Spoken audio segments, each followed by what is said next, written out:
Vamos a tratar hoy un tema que es sustancial en la salud de las personas. Es el tema del sueño.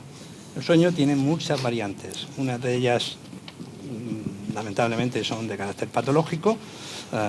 Trae consigo varias enfermedades de alto impacto y de alta repercusión económica, repercusión social, y otras pues son hábitos, costumbres y también puede llegar a manifestarse en forma de accidentabilidad y siniestralidad, tanto en el campo laboral como en el campo del tráfico, y por supuesto da lugar a un importante espacio para la investigación.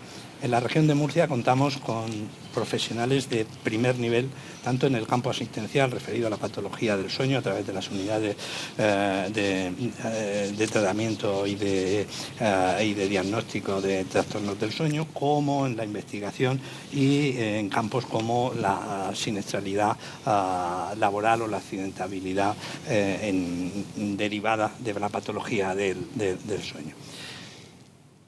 Aquí, en este amplio sofá que tenemos, pues la verdad es que están representados muchísimos de los mejores profesionales que, tanto a nivel regional como nacional, trabajan en el campo del sueño. A mi derecha, y no por ello necesariamente en ese campo, en otros posicionamientos, pero está Julián Caballero, que es el responsable de la unidad de sueño del área de salud del Mar Menor.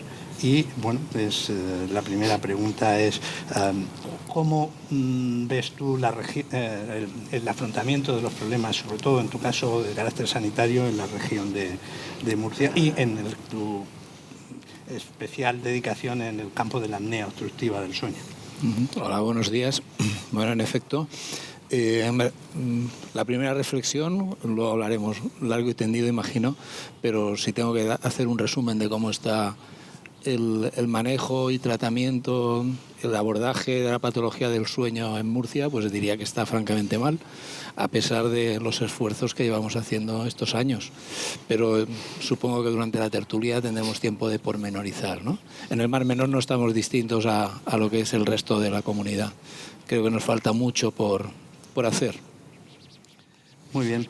Pues a continuación vamos a presentar al doctor Juan Carlos Rueda, que trabaja en SAVIC, es médico del trabajo, y un poco la pregunta iría en cuanto al posicionamiento del sueño en el mundo laboral, en cuestiones de horario, en cuestiones de rendimiento, en cuestiones de siniestralidad, de accidentabilidad laboral.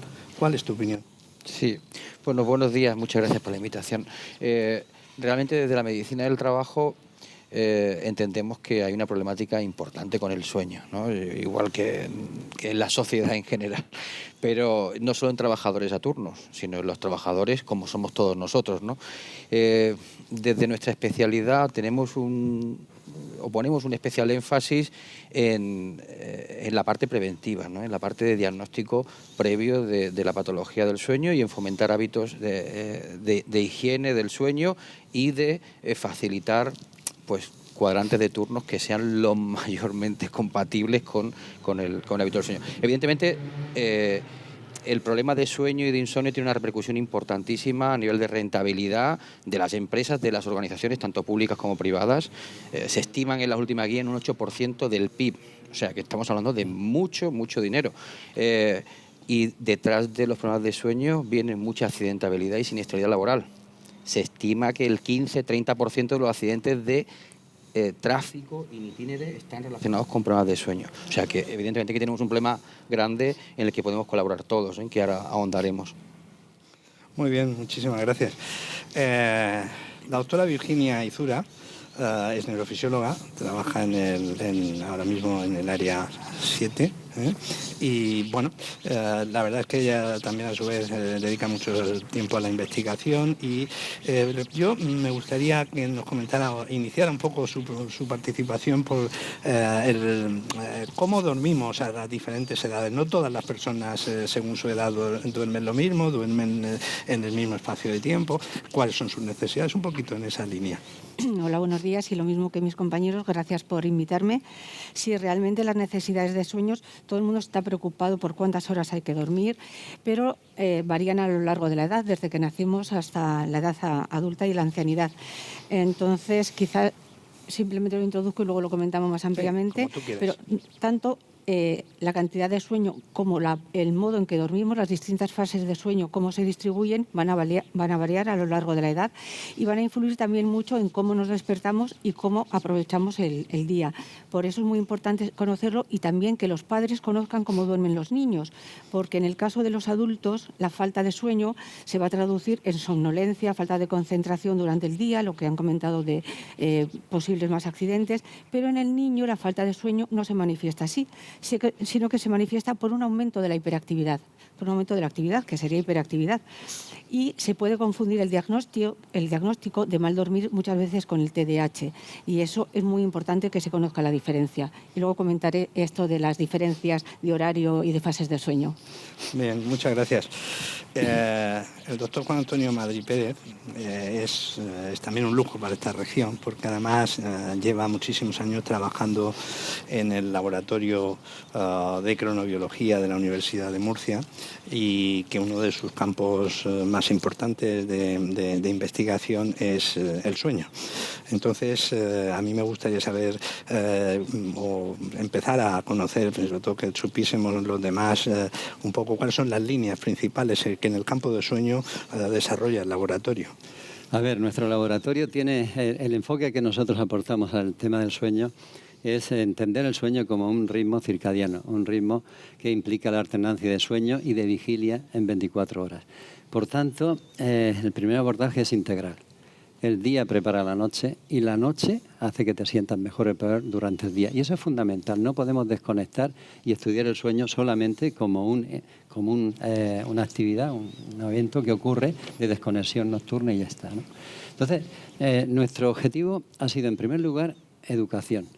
Entender lo que pasa en nuestros alumnos de la Universidad de Murcia, porque han sido uno de los modelos de los que hemos aprendido, pero intentar que el sueño sea no el cuarto pilar de la salud, sino el primero. Es decir, intentar que la alimentación, la actividad física, el bienestar emocional y el sueño sean los grandes pilares modificables de nuestra salud, pero darle prioridad al sueño, no dejarlo en último lugar. Y para eso, ¿qué es lo que hemos hecho? Pues intentamos hacer dispositivos que midan de forma ambulatoria tus hábitos de actividad física, de exposición a la luz, de comida, de sueño. Tenemos una plataforma avalada por la Sociedad Española de Sueño y por el Ministerio que está estudiando los tiempos, los diferentes tiempos, tanto laboral como el tiempo ambiental, como el tiempo de sueño de los españoles. Llevamos ya 40.000 encuestas validadas. Y bueno, pues el conjunto de estos dispositivos nos está dando un dibujo de cómo está el sueño en nuestra sociedad. Muchas gracias. Pues bueno, a mi izquierda, vamos a empezar por el lado izquierdo ahora, todo lo que nos queda, está el doctor Francisco José Ruiz López, y él es responsable del servicio de neumología de la RISACA. Y bueno, me gustaría un poco que nos introdujese un poco en el tema de las unidades de sueño, sobre todo la acreditación de las unidades de sueño, en fin, y todo lo que crea conveniente comentarnos. Bueno, ahora mismo disponible hay dos tipos de acreditación, uno propiamente por unidades y otro por personas. El hecho de tener una acreditación por personas tiene su sentido, en el sentido de que las personas que dirigen las unidades de alguna manera pues tengan el corpus suficiente de conocimientos para albergar la patología del sueño y saber dirigir ese tipo de unidades. La parte de unidades asistenciales cae un poco en el requebro de entre los sistemas en los que nos movemos sanitarios y la disponibilidad de recursos que tenemos, así mismo como de personal. Hay otro perfil, dentro de la parte de personal, pues hay 2 tipos de perfiles o 3 tipos de perfiles. La Sociedad Europea pues recoge incluso a los psicólogos, médicos y científicos para darle una acreditación en patología del sueño, y la Sociedad Española pues recoge un aspecto también importante, que son los odontólogos, los técnicos y los médicos como tal. A nivel europeo, a nivel de acreditación personal, el porcentaje de médicos, pues en relación a lo que se está acreditándose en España, es inferior.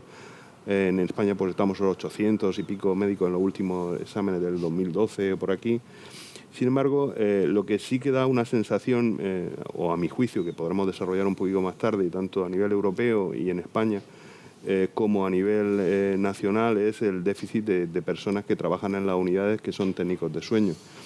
Entonces, y es una cosa llamativa, probablemente porque el sueño está en una fase muy embrionaria todavía, a pesar de todos los años que llevamos trabajando en él, de desarrollo intelectual a nivel cognitivo, de trabajo y de conocimientos, porque la estructura de formación a nivel incluso de arriba abajo, igual que están los técnicos de rayos, pues tienen un segundo grado de FP, pues aquí no hay está como en una nebulosa en relación, y se deja al cargo de las propias sociedades científicas, con lo cual una de las partes del trabajo día a día que está en las unidades son la formación que tenemos en los técnicos de sueño, que no hay tanto, y que es una cosa que creo que sería importante a promocionar.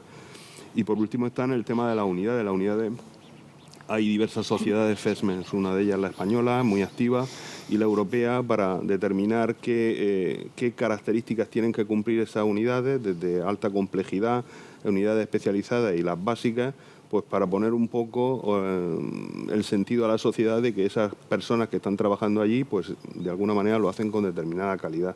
Y en España se está avanzando bastante a través de la Sociedad Española de Sueño en intentar promocionar ese tipo de formación. Queda la otra parte, que sería la parte propiamente dicha del Estado, de proporcionar los medios de formación a nivel de bien universitario o bien a nivel de segundos grados, o incluso de promocionar cursos específicos de sueño, un ámbito por desarrollar, que podríamos después hablar sobre él, para todas esas personas que están en relación tanto en industria trabajando con nosotros, cooperando con nosotros, como para las personas que día a día trabajan con nosotros, pues pudiéramos tener una mayor capacidad de tener acreditación suficiente para ese tipo de personas.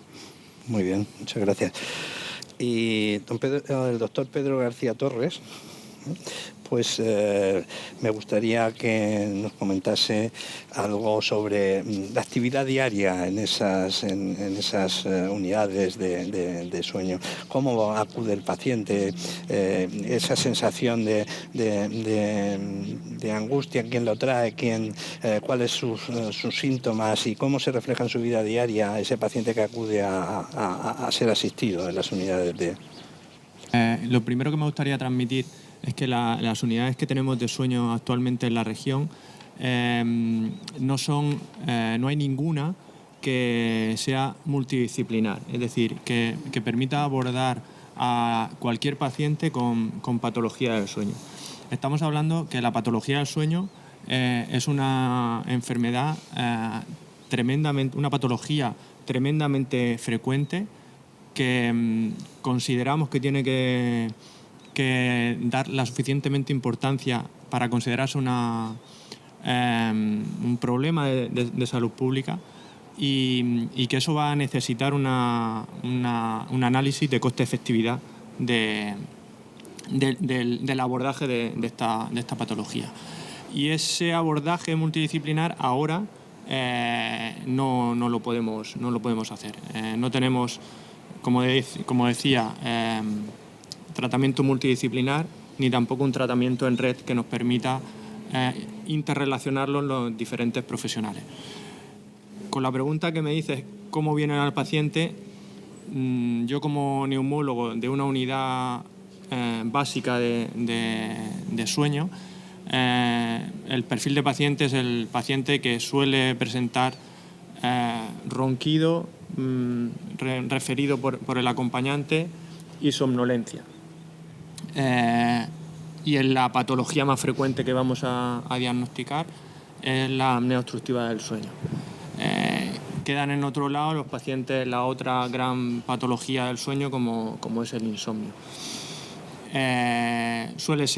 Son pacientes que suelen tener gran demora para venir a la consulta. Estamos hablando de muchas ocasiones más de un año para poder diagnosticar y poder tratar correctamente, con lo que supone, como estábamos hablando antes, de la afectación en la esfera social y profesional de estos pacientes. Muy bien, pues muchísimas gracias. Bueno, a continuación quiero también conocer cuál es la opinión del doctor Roberto López Bernabé, neumólogo, para ver un poquito si percibe un mejor entendimiento por parte de la sociedad de la importancia de esas unidades de sueño y si cree que precisan de un importante refuerzo, digamos, en medios o en conocimiento, o incluso en convertirlas en esas unidades multidisciplinarias que siempre se ha hablado que es el objetivo de...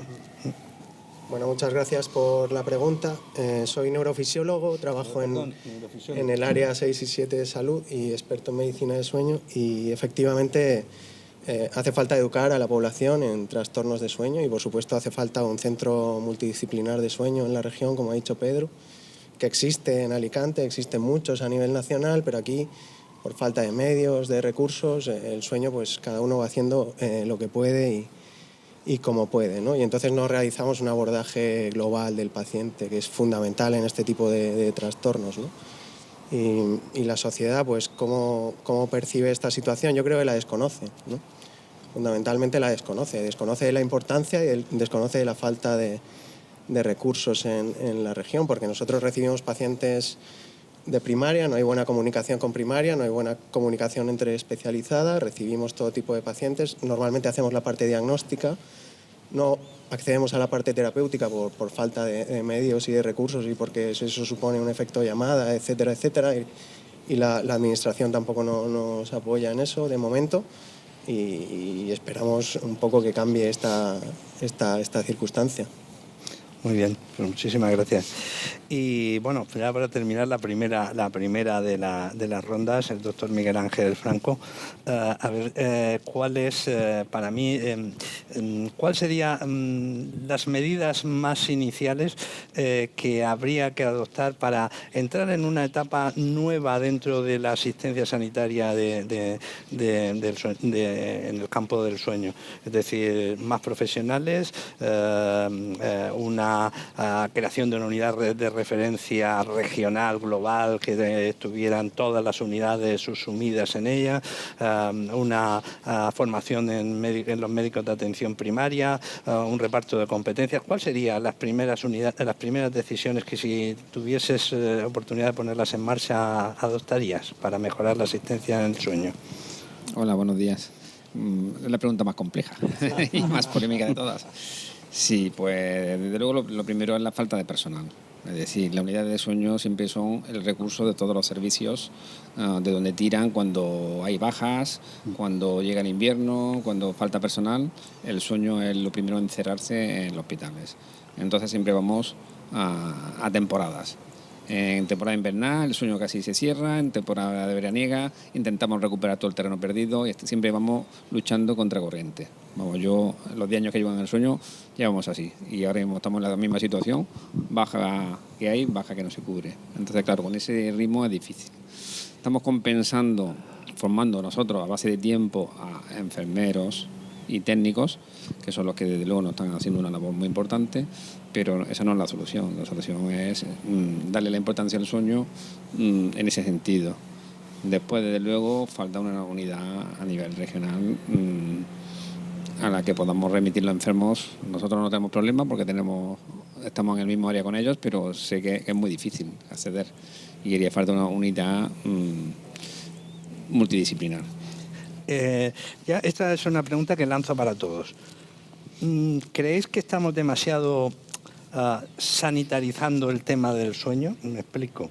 nos enfocamos demasiado en la patología y olvidamos otros aspectos que tienen que ver también con la patología, pero que son una cuestión muchas veces de hábitos sociales, de conocimiento de para qué sirve el sueño, de cuál es el papel del médico respecto al ciudadano para enseñarle lo que debe saber respecto del sueño, de la divulgación, de ser capaces de influir en los cambios de horarios, en los turnos. Eso es un poco, eso es abierto y permite muchísimo juego, pero quiero que lo digamos, aquí prácticamente somos todos sanitarios, somos todos, pero tal vez el sueño trasciende un poco también nuestra labor y incluso muchas veces nos perjudica esa trascendencia porque no somos capaces de modificar o de prevenir para que haya menos enfermedades. Es un poco lo que quiero que vosotros opinéis sobre el tema. Libremente y discutir entre vosotros. Bueno, ahí vamos a ver. Yo creo que Juan Antonio y yo nos vamos a quitar la palabra uno y otro. Yo brevemente y luego te dejo a ti. Yo creo que eso es primordial. O sea, primero, la prevención en el sentido de educación sanitaria, educación para el sueño, es fundamental.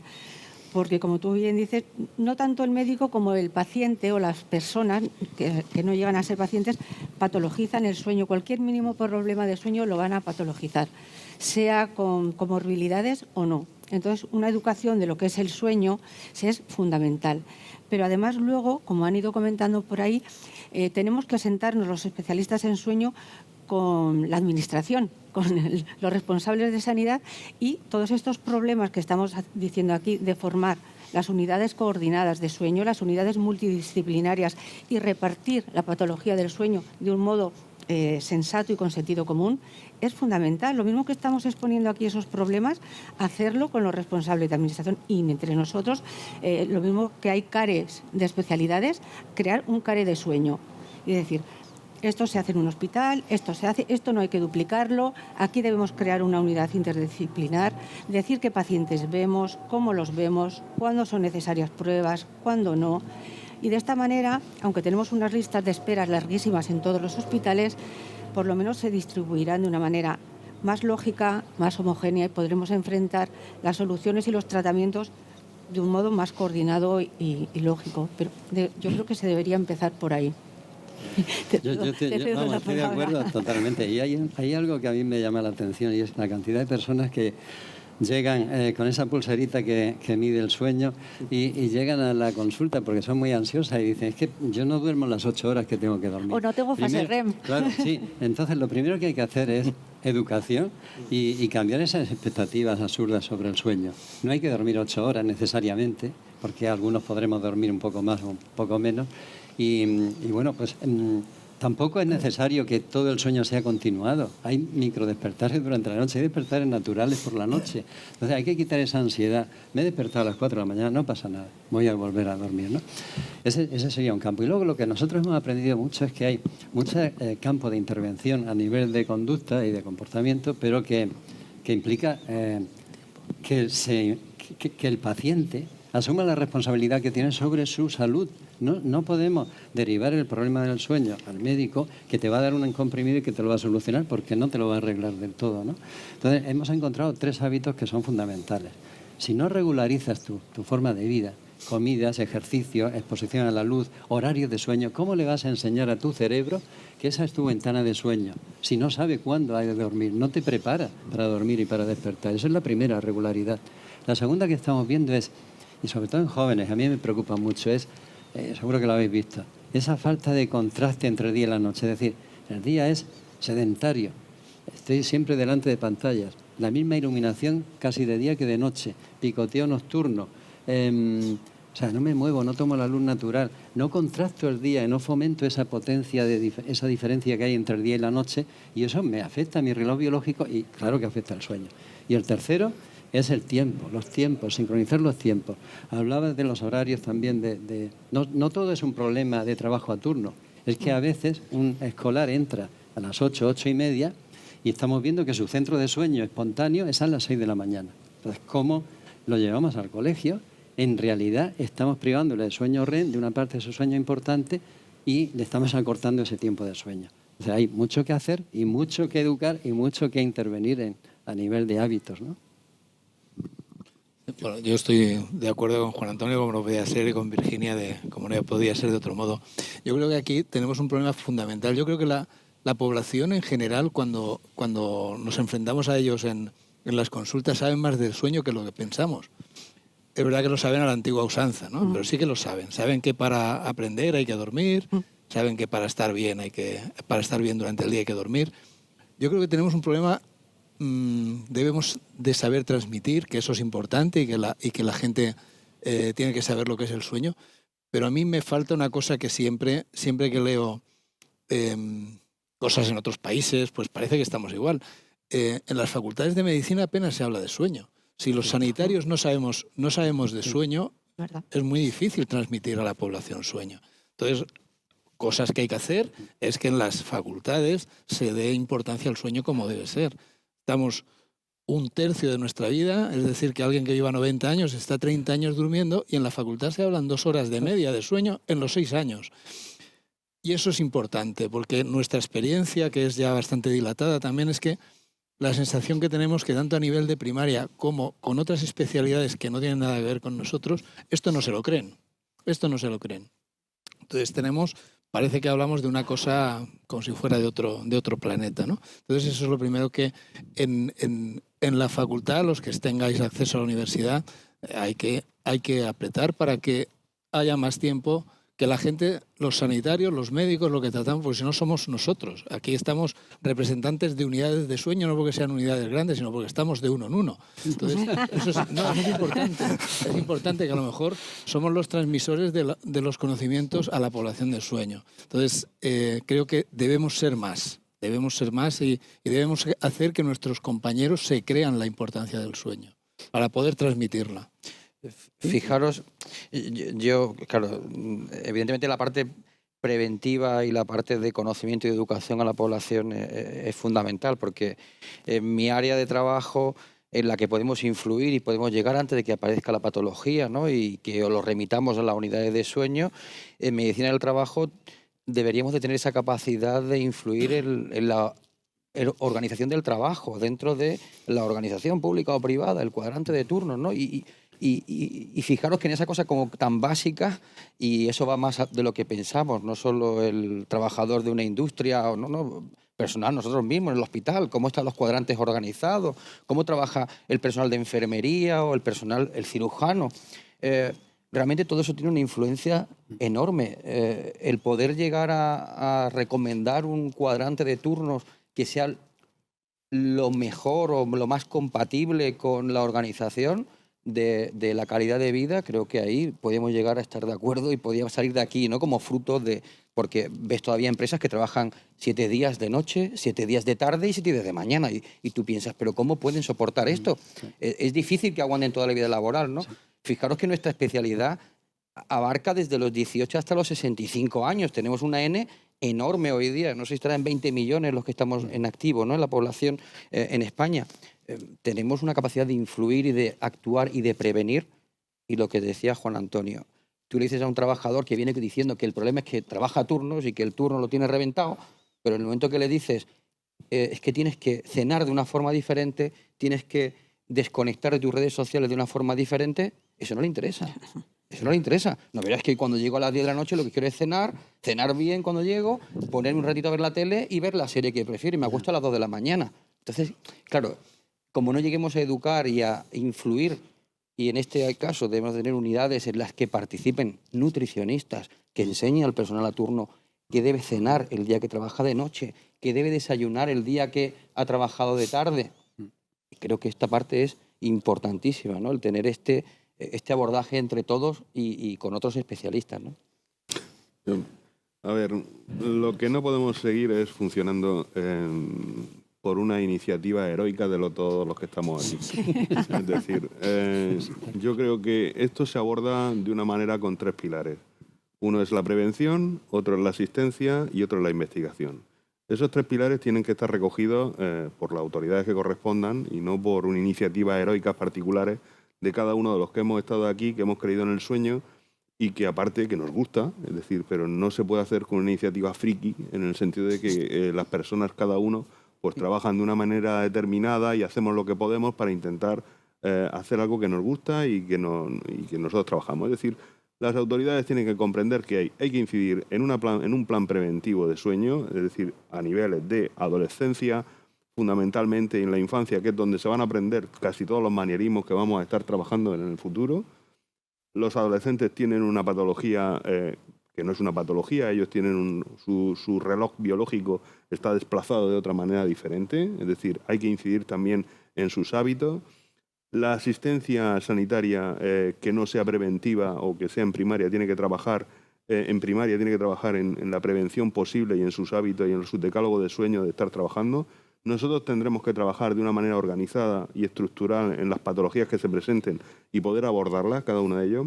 Y nosotros tenemos que las unidades tener unidades que a su vez tengan la capacidad de ir un plus más y colaborar con otras unidades de investigación donde nosotros podamos desarrollar campos de mejora dentro del sueño. Es decir, y eso es un plan, lo que hay que hacer es una elaboración, un plan regional totalmente de sueño. Es decir, y hay que tener claro cada uno de los escenarios en los que nos movemos, los actores que van a estar en cada uno de ellos y dotar los actores necesarios para que se trabajen en todo ese tipo de ámbitos. No podemos seguir con iniciativas casi heroicas por parte de cada una de las personas que nos encontramos aquí o otros tantos compañeros que lo han sufrido, que lo han dejado o que lo han dejado por incomprensión, es decir, simplemente por parte incluso de nuestros propios compañeros en algún momento. Ahora todas las sociedades científicas están abordando, ya que las patologías se han empezado a dar cuenta que están en relación con, y en ese proceso lo que están ahora es teniendo un boom, es decir, de una actividad de tratamiento secundario, es decir, donde podíamos haber estado previniendo con hábitos de la población previamente. Entonces, todo eso tiene que hacerse y plasmarse. Hay que sentarse, ver qué es lo que quiere, qué sociedad es la que nosotros queremos diseñar, es decir, si va a ser una sociedad con una actividad normal, es decir, de ordenada o no, o si no la queremos así. Yo creo que cuanto más nos ordenemos y más saludables seamos, es decir, probablemente pues tengamos una sociedad mejor para nuestros hijos. Entonces yo creo que eso es lo que hay que trabajar. Podamos ser más felices. Sí, bueno, yo estoy de acuerdo como no podía ser de otra manera, con mis compañeros. Evidentemente yo creo que por un lado tiene que estar la promoción de salud y el sueño como un pilar de esa promoción de salud y el otro pilar que es la gestión sanitaria. Y como muy bien dice Paco Pepe, cada uno de forma individual en cada una de las unidades hemos intentado resolverlo como hemos podido. Pero esos mecanismos que hemos estado utilizando es que tampoco son coste eficientes. Y lo que sí sabemos es que el paciente con problemas de sueño utiliza mucho más recursos. Es un paciente que tiene más absentismo laboral. Es un paciente que no es productivo. Es un paciente que tiene accidentabilidad laboral. Y eso, si lo tratamos, con el paso del tiempo va a poder igualarse al de una persona que no tiene estos problemas. Con lo cual, sabemos que el tratamiento es coste efectivo. Ahora bien, tenemos que analizar cómo hacer para que ese tratamiento sea coste efectivo. Y ese análisis tiene que ir, como decía antes, desde la multidisciplinariedad. Tenemos que intervenir todos los profesionales sanitarios, no solo los que estamos aquí, sino también son importantes tanto enfermeros como fisioterapeutas, como otros profesionales como pueden ser en farmacias, odontólogos, que nos pueden servir para identificar a pacientes con problemática de sueño. Tenemos que intentar analizar cómo tenemos que diagnosticar a los pacientes, cuál es la manera más eficiente, que sí sabemos que no es necesario diagnosticarlos en el hospital y ya se hacen diagnósticos en ambulatorio, pero se puede dar pasos más allá de quién tiene que diagnosticar y cómo se tiene que diagnosticar, quién tiene que tratar. Si hay, en el caso de la apnea del sueño, publicaciones que hablan de que incluso primaria puede dedicarse al diagnóstico y tratamiento, pero siempre hay que decir que todas esas publicaciones siempre han venido desde una gran formación de ese personal que está en primaria, claro, sí, que es lo que nunca, la pata que siempre se olvida. Si conseguimos esa multidisciplinariedad y encima la dirigimos de forma estratégica, no solo hablando de complejidades de unidades de sueño, sino de estratificando desde pacientes crónicos que puedan ser atendidos en primaria a pacientes más complejos que probablemente necesiten la atención hospitalaria, y una gran mayoría desde la autogestión y la implicación del paciente en el manejo de la enfermedad, seguro que podremos llegar a buen puerto. Si no reconocemos y no empezamos a trabajar de esta forma, estaremos condenados siempre al fracaso. Bueno, poco más que añadir, ¿no? Después de tantas opiniones brillantes, pero yo sí que recalcar la importancia de invertir en salud, ¿no? Más que en enfermedades. Hay que invertir en educar a la población. Nosotros podemos ser abanderados y divulgar medicina de sueño, que creo que es lo que estamos haciendo y lo considero muy importante y es fundamental, ¿no? Empezando por los horarios televisivos, yéndonos a cosas más básicas, eso lo veo fundamental. Y organizando jornadas, divulgando medicina de sueño, hablando con la administración para intentar pelear un poco que todo esto sea más saludable, porque es verdad que todos nuestra sociedad va con la amígdala y el cortisol disparado, porque tenemos que responder a una serie de responsabilidades muy altas y luego apagar nuestro cerebro es muy complicado, ¿no? Entonces, eso, invertir en salud y en divulgación de medicina de sueño. Muy bien. Poco que añadir. Y yo, bueno, tengo 2 sesiones en el trabajo del día a día. Una son los conductores profesionales, que ahí esos van por otra vía. Hasta la celadora o auxiliar, cuando es camionero, sabe que lo tiene que meter rápidamente. Y yo alguna sugerencia que he hecho a la consejería que no me han hecho ni caso, con los obesos y otra patología que yo veo que genera mucho gasto y que no hay privación. Que todos los residentes que tratan conmigo se ríen mucho, que es con las mujeres menopáusicas. La menopausia nos lleva a la unidad del sueño 2 patologías básicas: el insomnio, que no difunde la melatonina, y la obesidad y el cambio de la obesidad, que ya es al cuello, es una obesidad más andrógena, y entonces empiezan normalmente a igualar los niveles de apnea del sueño con el hombre. Hay muchas más cosas, la fibromialgia, que muchas veces por esto, y yo creo que una preparación de la mujer igual que hay cursos de maternidad, pues cursos, yo sugerí en la consejería que deban dar cursos en los centros de salud, en los centros de la mujer, de la menopausia, y prepararla para el insomnio, para la obesidad, para los dolores de huesos que con pilates, con yoga, con ejercicio se minimizan, pasear al sofá, también todo ese tipo de salud pública. Dicen que los médicos de primaria tienen su programa, pero eso no se lo explica. Los médicos de primaria están ahora mismo que no podemos pedirle mucha ayuda para nada, porque están... Es más, últimamente los tenemos que ayudar casi nosotros más, ellos que ellos a nosotros. Se ha comentado, también es para todos, se ha comentado que, claro, dormimos, es una realidad absolutamente incuestionable, 1/3 de nuestra vida.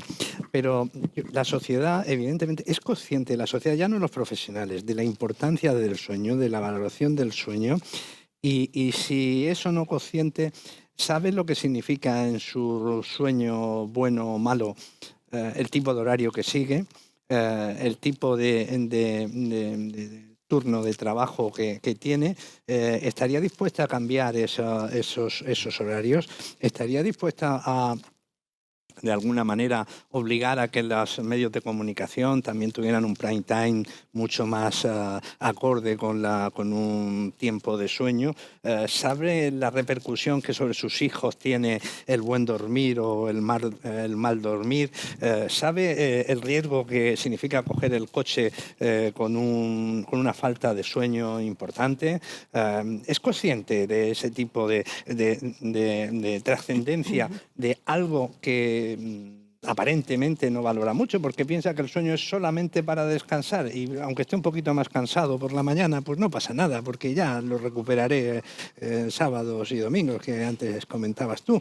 Entonces, este tipo de temas solamente se puede hacer desde el lado social, desde el lado de la sociedad, impregnándola. Entonces, eso es un poco lo que yo os quería plantear.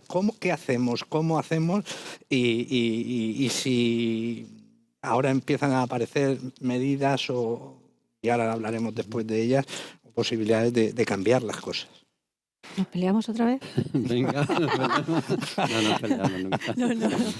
No, es que ahora, bueno, quería relacionar una cosa que ha dicho el último compañero y enlazar con la primera pregunta que me has hecho, porque sí, creo lo de las edades. lo de las edades, porque aquí encajaba un poquito.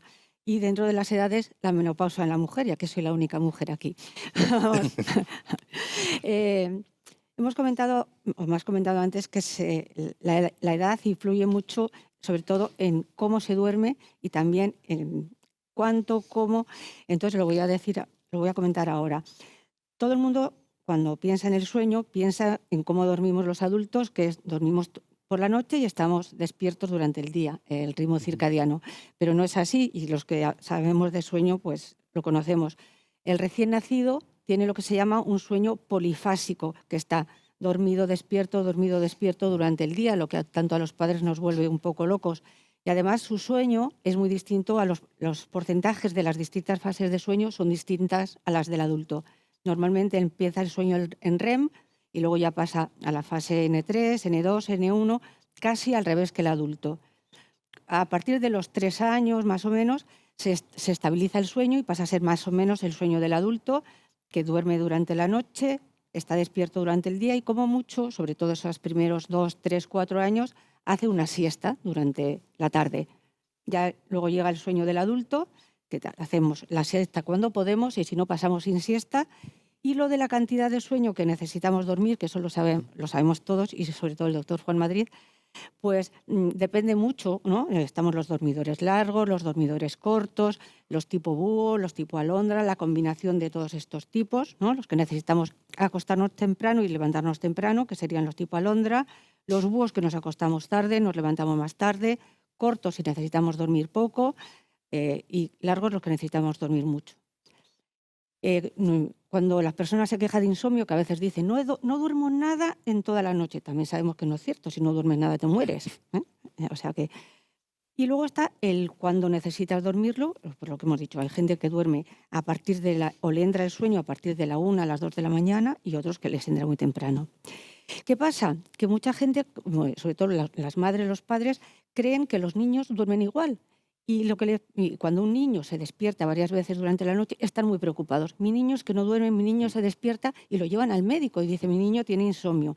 Es verdad que hay niños que duermen mal, pero lo normal es que el niño se despierte muchas veces microdespertares y lo que hace es que la preocupación del padre interfiere en cuanto el niño hace y se mueve, el padre o la madre va y lo despierta. Es cuando no, pero es que es así. O sea, yo cuando hago estudios de sueño en niños y estoy revisando, porque en el estudio de sueño se graba todo en vídeo, y veo lo que pasa, a veces me cabreo cuando estoy leyendo el sueño, porque el niño se mueve así, hace y la madre va, ¿qué te pasa? ¿Qué te pasa?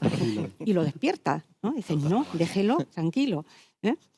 Entonces, simplemente darnos cuenta de que existen esas diferencias y luego está el sueño en el anciano, ¿no? El anciano, siempre se ha dicho que con la edad dormimos menos, no es realmente que durmamos menos por la noche, es que se tiene menos capacidad de mantener un sueño continuado.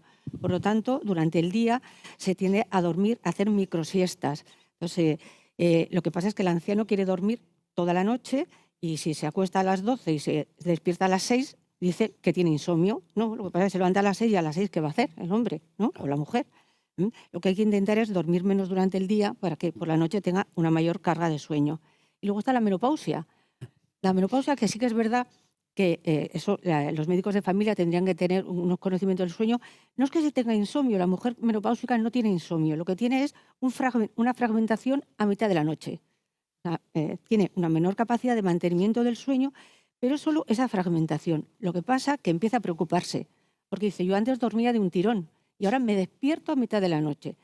Si le enseñas a que eso es normal, que a partir de ahora va a tener esa fragmentación y no se preocupa porque se despierta pero se va a volver a dormir, no pasa nada. Lo que pasa es que si no sabe eso, se empieza a preocupar, ¿por qué me despierto? No, ¿qué pasa? Y entonces no se vuelve a dormir tan rápidamente. Y con el tiempo esa fragmentación es más pequeña y si no se preocupa, incluso llega a desaparecer. Pero si va el médico y le dice, como tengo la menopausia, me despierto, le da el Orfidal, le da una benzodiazepina y entonces empezamos a alterar la estructura de sueño, a disminuir su fase N3 y hacer un sueño superficial. Pero en realidad no es un insomnio lo que pasa con la menopausia, es esa fragmentación. Esa variabilidad en la mujer, hay algo que es prácticamente oscuro y desconocido, que es durante el embarazo. Durante el embarazo se producen alteraciones del sueño importantes. En el último trimestre del embarazo pues hay movimientos de piernas, la mujer no descansa bien, algunas gestosis se deben secundarios a eventos obstructivos, respiratorios, y eso tampoco se tiene en cuenta. Y nadie, yo creo que nadie, ni nuestros compañeros, atisban una posibilidad de que el embarazo también pueda haber. Es decir, que la situación a lo largo de la vida de una persona, mujer o hombre, puede ser muy variopinta. Y en el adolescente, por ejemplo, lo que he dicho, ellos tienen tendencia, hace poco en Inglaterra se estuvo planteando la posibilidad de hacer un cambio de horarios de cursos, precisamente por su retraso de fase de sueño en cuanto a rendimiento escolar por parte de los chiquillos. Eso es la pregunta que yo os dejaba ahí en el aire. ¿Estaría la sociedad dispuesta a cambiar eso? Quiero decir, porque eso implica, eso ya no es una cuestión de ordeno y mando, es una cuestión de lo asumo como positivo o no. Yo creo que no es tan complicado. Bueno, antes de nada, quiero una alusión que ha hecho Julián antes, pero como somos tantos, lo estaba reteniendo. Que Murcia tiene algo positivo. Que es mucho. Bueno, tiene muchas cosas. En el tema del sueño, es la única facultad de medicina que yo conozco que tiene desde hace 20 años cronobiología y sueño, es la nuestra. Aunque es verdad que es una optativa que dejan por ahí, pero sí que lo tiene, ¿no? Bueno, y en cuanto a lo del tema anterior, la pregunta que estábamos debatiendo, el mensaje es súper importante. ¿Quién nos lanza mensaje? ¿De quién se fija la gente? ¿O a quién tiende a imitar? Pues a gente que tiene un nivel, son influencers, tiene un nivel competitivo alto, pues grandes empresarios, actores, actrices y demás. Muchas veces, ¿qué mensaje nos lanzan? Yo es que duermo 4 horas, con 5 horas tengo bastante. Eso es imposible. Y aparte ese mensaje es una imprudencia. Eso que venga por parte de un político o por parte de quien sea, está haciendo que tengamos como modelo esa persona. Y esa persona está diciendo, es posible dormir poco y triunfar. Y el triunfo está unido a dormir poco. Y la pereza es de los que duermen mucho. Ese mensaje hay que romperlo. Y luego hay que cambiar un poco esa concepción, que yo creo que viene ya del siglo XVIII-XIX, que el tiempo se divide en un triángulo entre descanso, sueño, tiempo libre y trabajo. Tenemos que pasar al diamante.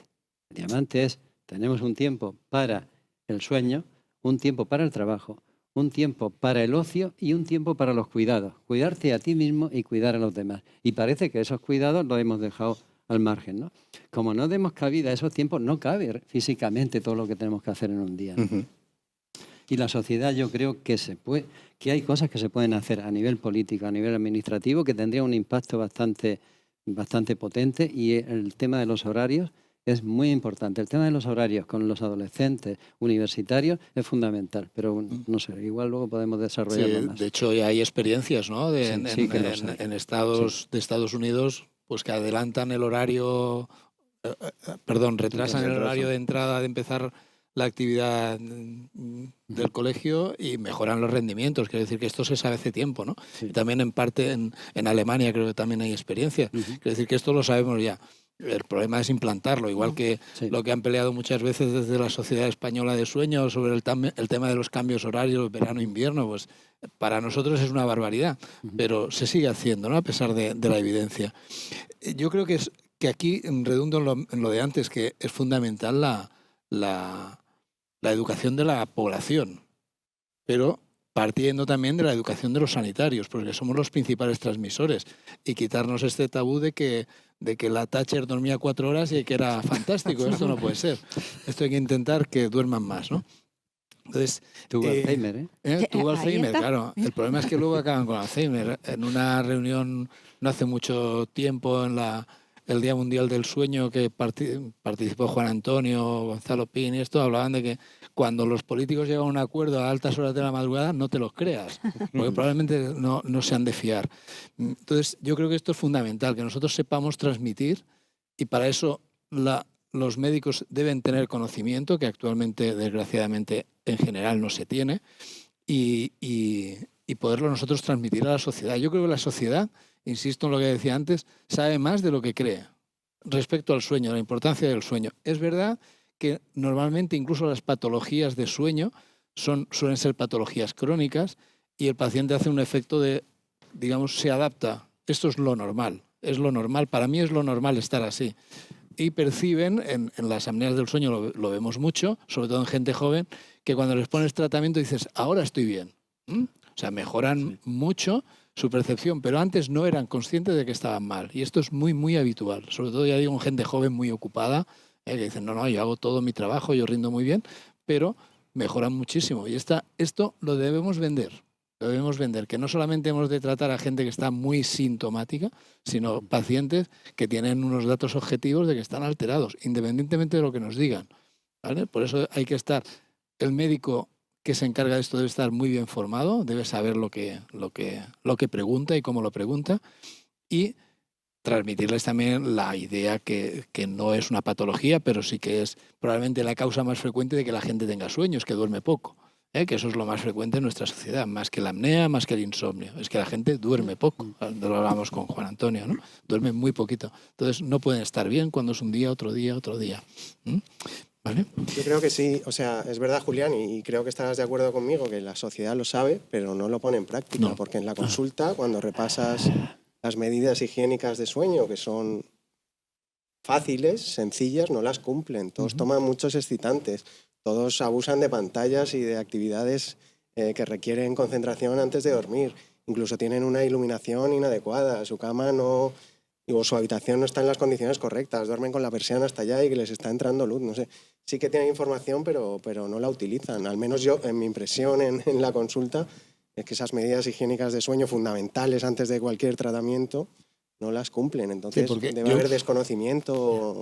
Yo creo que no las relacionan, muchas veces no las relacionan. No acaban de creerse que irse a la cama con el móvil o con el iPad de aquí delante te está afectando, ¿no? Entonces prefieren no relacionarlo, pero ellos saben que para estar bien deben dormir, estos sí que más o menos tienen el conocimiento. Además es una transmisión de los abuelos, que es decir, los abuelos ya nos decían lo que tenías que hacer. Para saber las cosas hay que dormir el día antes, y todas estas cosas las saben y las conocen. Y saben que para estar bien tienen que dormir bien. Lo que, como decía Juan Antonio, que para estar bien de día tienes que estar bien de noche y al revés, o sea, una implicación directa. Entonces, esta sensación la conocen, pero probablemente las medidas para solucionar eso es lo que no están dispuestos, ¿no? Prefieren una pastilla. Sí, claro. Sobre todo es cuando les decimos de poner el azepam, nos dicen, ¿y no hay otro tratamiento? Yo creo que probablemente nosotros debemos ser promotores de salud, pero como decía Juan Antonio, nosotros no somos el referente. O sea, si queremos cambiar la estrategia, tampoco puede ser una estrategia individual. O sea, no podemos decirle a Juan que tiene que cambiar su hábito. Si no lo cambiamos todos, tú se lo puedes decir a tu hijo, pero tu hijo está rodeado de compañeros. Él se va a ir a acostar y va a dejar de mirar su móvil cuando el resto de compañeros lo están haciendo. Es imposible. Entonces, las estrategias tienen que ir mucho más allá. Tienen que ser una estrategia desde la educación. O sea, desde el propio colegio ya se tiene que empezar a fomentar unos correctos hábitos de sueño. Y, por supuesto, si tuviéramos la colaboración y la participación de esos referentes, sería mucho más fácil. Es más fácil escuchar a un futbolista hablando de que duerme 8 horas, sería fantástico, que no diciendo que con 4 horas además va a marcar el gol de turno. ¿Sabéis una cosa que sí hemos notado nosotros?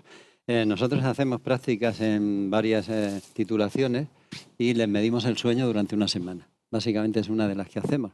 Cuando les enseñan sus noches, les vas mostrando cómo es la primera, la segunda, cuántas veces se dan la vuelta, cuántos se han levantado, cómo encienden la luz 1 o 2 veces por la noche y tal. De verdad que empiezan a creerse cómo están durmiendo y tiene un impacto. No es solamente decirle, oye, que tienes que dormir tanto, que estás durmiendo muy poco. No, es que lo están viendo ya, ¿no? Y eso tiene un efecto importante. Es decir, enseñar, mostrar qué hay dentro del sueño, cómo estás durmiendo. Porque consideramos siempre que el sueño es un tiempo desde que me acuesto hasta que me levanto y punto. Pero lo que hay ahí, cuando se lo visualizas, es muy, muy interesante, ¿no? Está claro. Pero yo creo que también hace falta a nivel organizativo y a nivel institucional. Claro. Porque al final estas medidas, si todos ponemos voluntad, pero si llevamos no sé cuántos años en el Parlamento Europeo pensando en que iban a cambiar el tema de la rotación horaria y no se hace nada, yo soy muy escéptico en el tema político y tengo poca confianza realmente. en que esto le interese a alguien. Como no le llevemos números de cifras económicas, que al final es lo que parece que mueve el mundo, no van a entender que hace falta cambiar la sociedad, y la sociedad cambia por la hora de prime time y que la gente qué es lo que ve y lo que no ve, porque al final es verdad que hoy día tenemos un poco algún cambio en el tema de tener pues estas plataformas Netflix, etcétera, que tú puedes verlo a demanda y no tienes que estar pendiente, pero yo sigo viendo muchos pacientes que siguen prestando atención a los horarios y a las programaciones y se acuestan tardísimo pendiente del último evento o lo que sea, no por la noche, y no están dispuestos a cambiarlo. Si la sociedad no lo cambia desde la raíz, que es un tema de decisión política, por desgracia, la sociedad no va a cambiar en este aspecto. Y a mí sería maravilloso a nivel organizativo del trabajo, en un futuro ideal, que el trabajador conociera y que nosotros conociéramos los profesionales quién es trabajador con un perfil alondra, un perfil búho, y que cuando llegara a cierta edad pudiera incluso elegir su turno de horario, que mejor se puede relacionar con su personalidad, y hay gente que le pueda venir mejor trabajar de noche y hay gente que prefiere trabajar en turno de mañana, y que pudiéramos incluso conciliar ese tipo de horario a la personalidad del trabajador. Sería fantástico para garantizar una rotación al final de la vida laboral o para desconectar de ciertas noches en trabajadores a turno. Sería fantástico, pero para eso necesitamos medidas políticas y de cambio de la sociedad realmente, ¿no? ¿Creéis entonces que sería importante un plan regional sobre el sueño en todos los aspectos y que recogiera pues todo lo que estamos diciendo, no solamente la parte asistencial, la organización de esa parte asistencial, pero también aquellos cambios, aquellas sensibilización en el sector educativo, sensibilización social, cambio de horarios, reorganización de las tareas a lo largo del día y, en fin, el trabajar sobre la siniestralidad, sobre los sectores muy afectados como el del transporte que antes señalaba. ¿Creéis que ese plan regional podría ser útil si recogiera todos esos aspectos y todas esas? Es un poco uno de los objetivos que se podrían plantear a nivel de intentar modificar las cosas.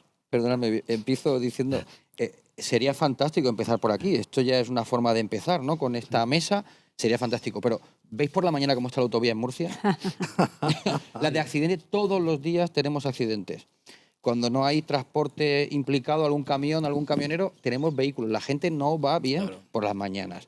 Sí. Esto es un drama. Yo cruzar Murcia todos los días para ir desde Molina hasta Cartagena es un drama que me hace incluso replantearte la ubicación donde uno quiere trabajar, porque realmente es un problema pasar por la autovía por Murcia. Perdona, hay una solución, y lo has apuntado antes, que es la flexibilidad. No en todos los trabajos tenemos que entrar a las 8 de la mañana. No tenemos por qué tener un atasco permanente en la autovía porque todo el mundo va al trabajo, al colegio, correcto, a la misma hora. Tú puedes llegar más tarde, empezar a las 10, salir más tarde, otro antes, y confluir en una banda horaria común para todos los trabajadores de la empresa. Pero no necesitamos trabajar a las mismas horas. Sería y eso solucionaría otro problema, que es el tráfico. Claro, sería fantástico. Yo lo que creo es lo que he dicho antes respecto al tema del plan regional. Creo que está muy bien, nos podemos poner de acuerdo, los políticos necesitan estar sensibilizados, necesitamos una sensibilización, pero yo creo que sería todo más fácil si efectivamente elaboramos ese plan, que es un buen punto de partida, pero además buscamos compañeros de viaje. Los compañeros de viaje son aquellas empresas, aquellos sectores de educación que quieran adscribirse a ese plan regional. De forma que al final intentemos por compañerismo, igual que hemos empezado nosotros de forma heroica a hacer cada cosa, cada uno por su sitio, ellos de forma heroica, si creen realmente en conseguir que esta región de Murcia sea, como se dice en el hábito alimenticio y de edad, una zona azul, por decirlo de alguna manera, pues intentar adscribirse a ese plan y que estarían ellos dispuestos a colaborar en ese tipo de plan y buscar compañeros de viaje donde veamos realmente los rendimientos que se pueden obtener en ese tipo de ámbitos, tanto a nivel escolar, a nivel de trabajo, a nivel de capacidad cognitiva en personas de edad, es decir, y entonces ver realmente si al mismo tiempo podemos desarrollar del plan, podemos ir desarrollando herramientas de trabajo que puedan ser algo muy dinámico, pero que establezcan algo estructural para que después nos vayamos desarrollando como una mejora de sociedad. Sí.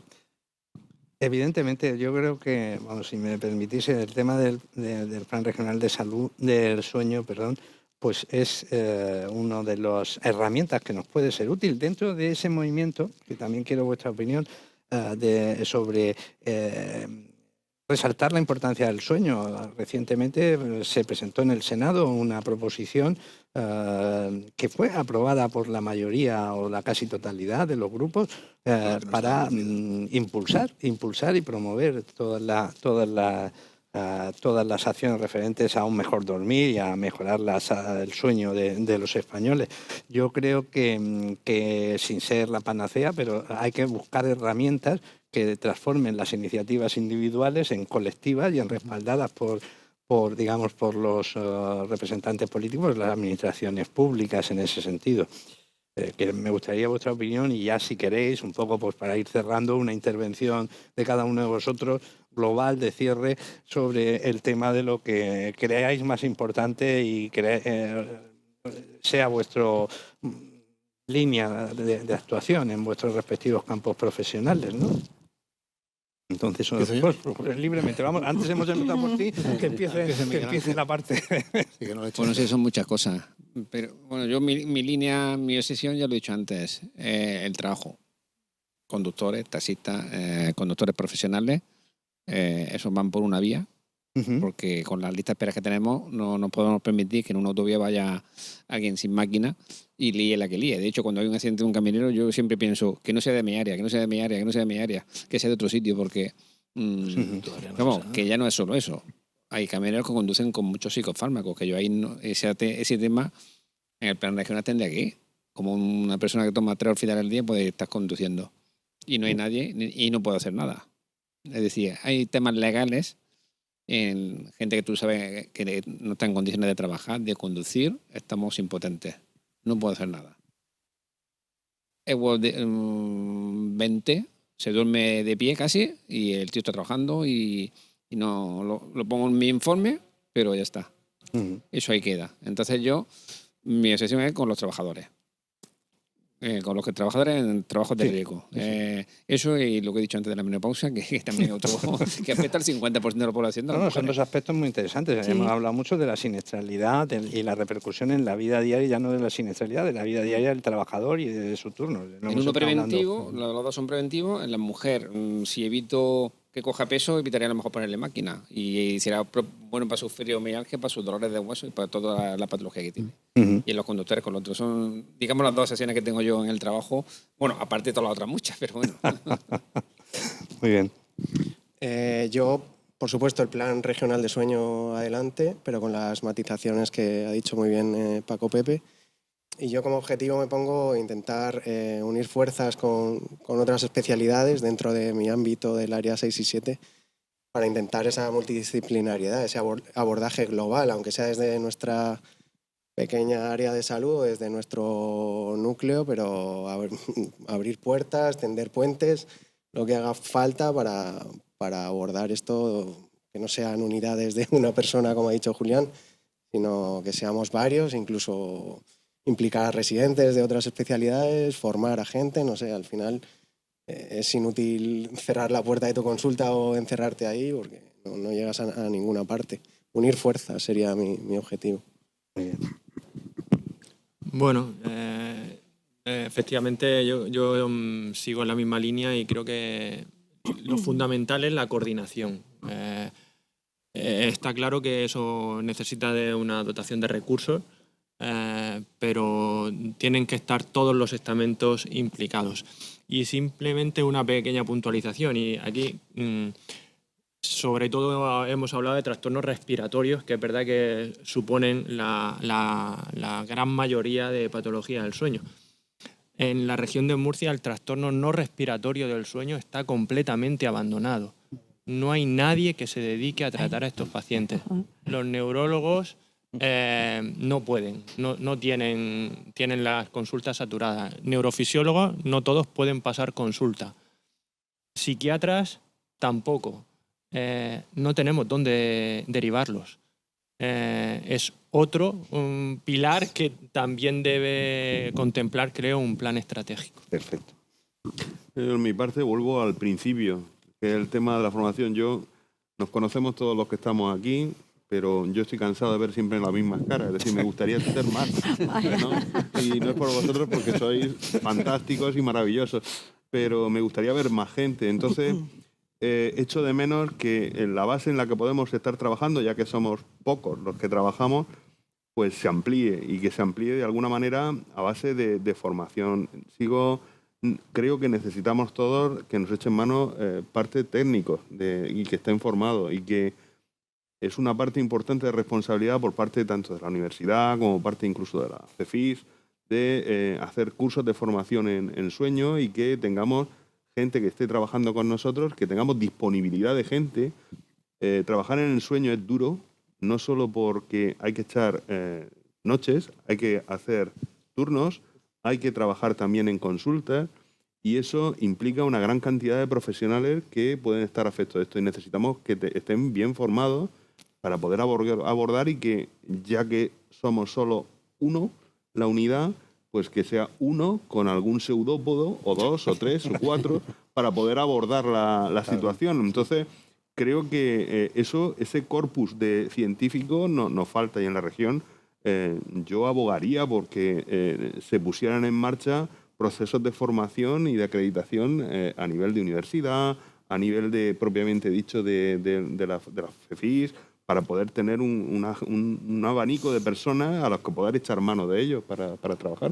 Paco Pepe, yo en ese sentido, aparte de forma enfermero y técnico que nos leen las poligrafías, yo las valido, yo estoy pensando últimamente que ahora con tanta baja que he tenido y que la que me ayudaba en el sueño y tal, estoy metiendo ahora en grupos de 2 o 3 personas. Es decir, quiero que la mitad del servicio esté implicado, sepan manejar poligrafía, aunque no sea lo más específico de poligrafía, no, esté implicado.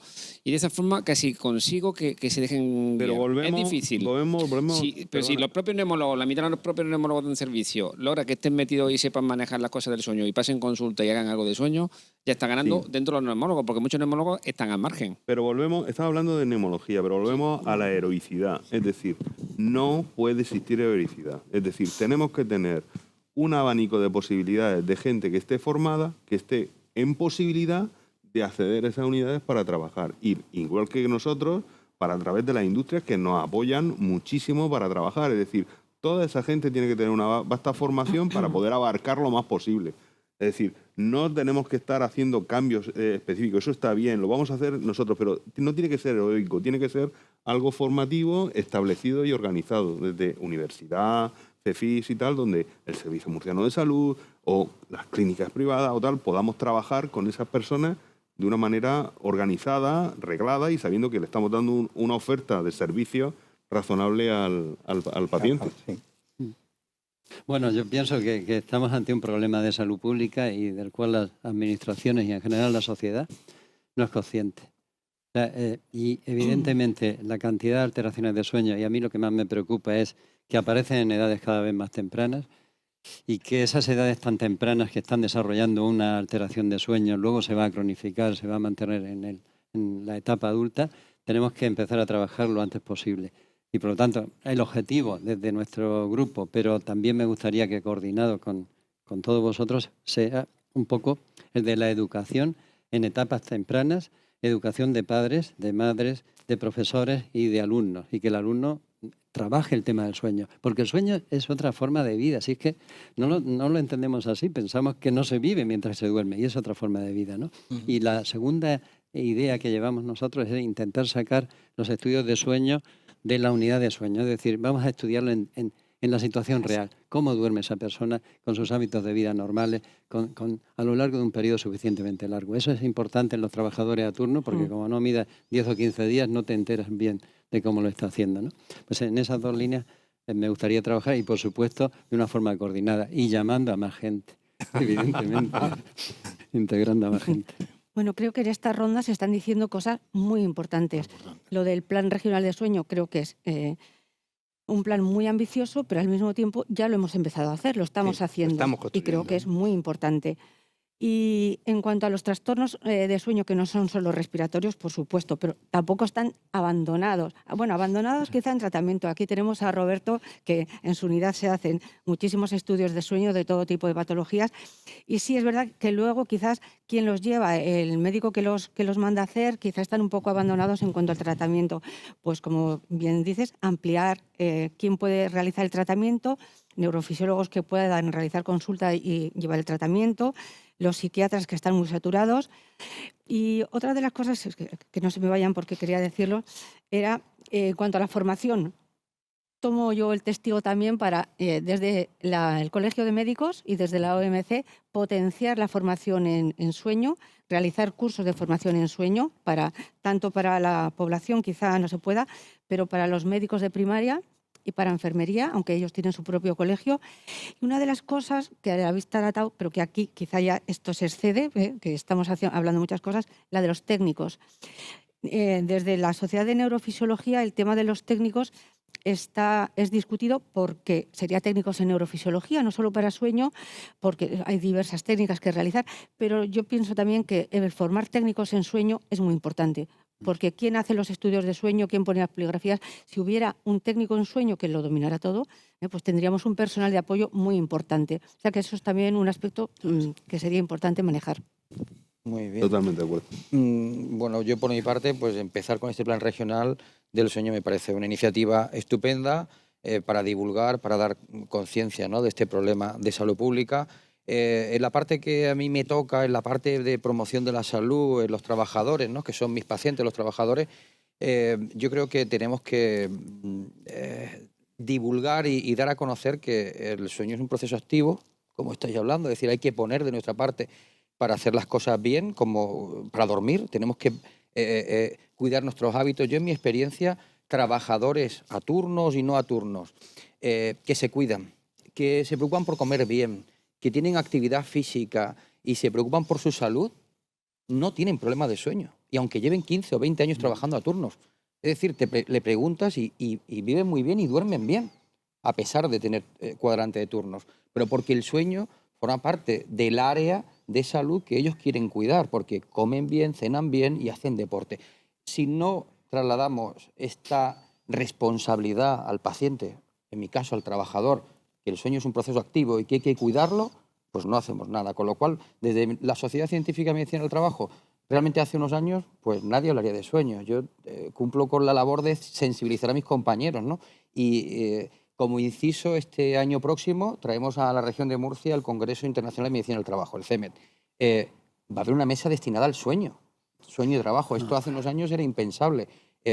Con lo cual, bueno, pues yo creo que es un poco la línea de trabajo y en lo que tenemos que seguir creciendo, ¿no?, como especialistas. ¿Cierras tú? Bueno, ya habéis dicho todo. Yo diré alguna barbaridad para salir de... Bueno, yo, por supuesto, el plan regional tenemos que seguir andando, ya hemos empezado a andar.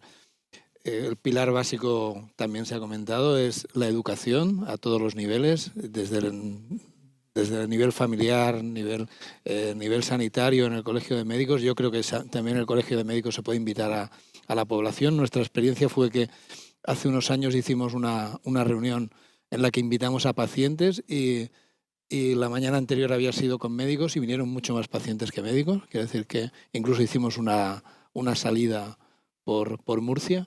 O sea que los pacientes son muy agradecidos y vienen y se informan.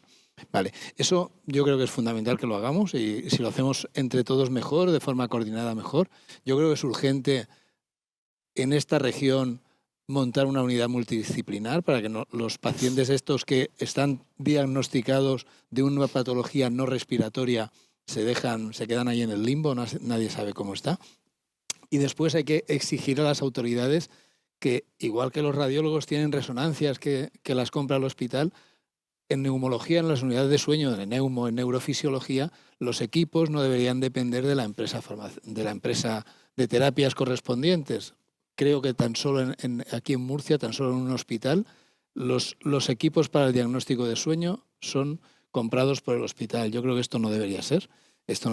No deberíamos tener tanta dependencia de la empresa de terapias y el sistema, en el tema especialmente de la apnea del sueño, el sistema de copago, de cómo se prescriben la terapia, la máquina, la CEPAP, que todo el mundo diaboliza, yo creo que debería ser de otra manera, no debería depender tanto del concurso que se puede hacer con las empresas de terapia, que lo hacen bien o en la medida que pueden, pero yo creo que es un sistema que se ha demostrado completamente ineficaz a lo largo de los años. Entonces depende mucho del centro donde estés, del nombre que tengas, el tratamiento es mejor o no, con lo cual repercute en los pacientes que están a tu cargo, ¿no?